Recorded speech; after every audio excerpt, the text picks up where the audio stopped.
নমস্কার বন্ধুরা, আজকে একটা নতুন রেসিপি নিয়ে চলে এসেছি। আমি আজকে আপনাদের বেগুন পোড়া রান্না করে দেখাবো। পুরো রেসিপিটা শুরু থেকে শেষ পর্যন্ত দেখতে থাকবেন, আমার পাশে থাকবেন, আমাকে সহযোগিতা করবেন। তো চলুন দেখে নিন আজকে রেসিপিটা। ফ্রেন্ড, এবার ফার্স্টে আমি বেগুনটাকে পুড়িয়ে নিচ্ছি।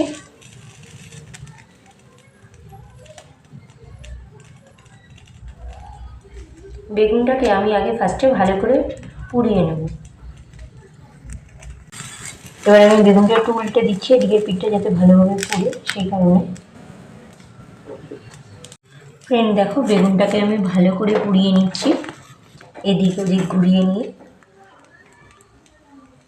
বেগুনটা ভালো করে পোড়ানো হয়ে গেলে দেখ ফ্রেন্ড, আমি পেঁয়াজ, লঙ্কা আর ধনেপাতা দিয়ে ভালো করে বেগুনটাকে মেখে নেব।